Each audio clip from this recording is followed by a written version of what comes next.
Fusion feed നമ്മുടെ ചാനലിലേക്ക് എല്ലാവർക്കും സ്വാഗതം. വിമർശകർക്ക് മറുപടി. ചെപ്പോക്കിൽ റൺ മഴ.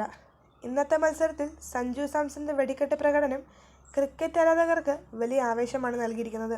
IPL-ൽ ചെന്നൈ സൂപ്പർ കിങ്സിന് വേണ്ടി കളിക്കുന്ന സഞ്ജു ഡൽഹി ക്യാപിറ്റൽസിനെതിരെ നടത്തിയത് മിന്നും പ്രകടനമാണ്.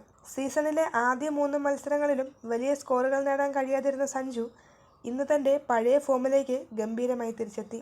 ഡൽഹി ക്യാപിറ്റൽസിനെതിരെ വെറും 56 പന്തിൽ നിന്ന് 115 റൺസ് നേടി പുറത്താകാതെ നിന്ന സഞ്ജുവിന്റെ ഇന്നിംഗ്സ് ചെന്നൈയെ 212 എന്ന വമ്പൻ സ്കോറിലെത്തിക്കാൻ സഹായിച്ചു.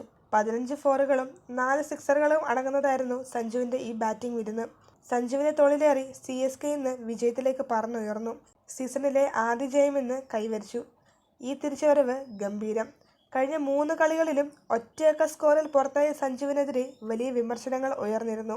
എന്നാൽ ഇന്ന് ഹോം ഗ്രൗണ്ടായ ചെപ്പോക്കിൽ ആ വിമർശനങ്ങൾക്കെല്ലാം മറുപടി നൽകുന്ന ഇന്നിംഗ്സാണ് അദ്ദേഹം കളിച്ചത്. IPL ചരിത്രത്തിൽ 3 വ്യത്യസ്ത ടീമുകൾക്കായി ഡൽഹി, രാജസ്ഥാൻ, ഇപ്പോൾ ചെന്നൈ സെഞ്ചുറി നേടുന്ന ഏകതാരം എന്ന അപൂർവ നേട്ടവും ഇതോടെ സഞ്ജു സ്വന്തമാക്കി. ആരാധകർക്ക് പ്രതീക്ഷയുടെ വസന്തം. T20 ലോകകപ്പിലെ പ്ലെയർ ഓഫ് ദി ടൂർണമെന്റ് പ്രകടനം IPL-ലും അദ്ദേഹം ആവർത്തിക്കുമെന്ന പ്രതീക്ഷയിലാണ് ആരാധകർ. സഞ്ജുവിന്റെ ഈ തിരിച്ചുവരവ് ചെന്നൈ സൂപ്പർ കിങ്സിനും വരാനിരിക്കുന്ന മത്സരങ്ങളിൽ വലിയ ആത്മവിശ്വാസം നൽകും.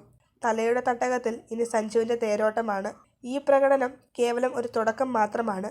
ഇനി വരാനിരിക്കുന്ന പോരാട്ടങ്ങളിൽ സഞ്ജു സാംസൺ എന്ന മലയാളി കരുത്ത് മൈതാനങ്ങൾ കീഴടക്കുന്നത് കാണാൻ കാത്തിരിക്കാം.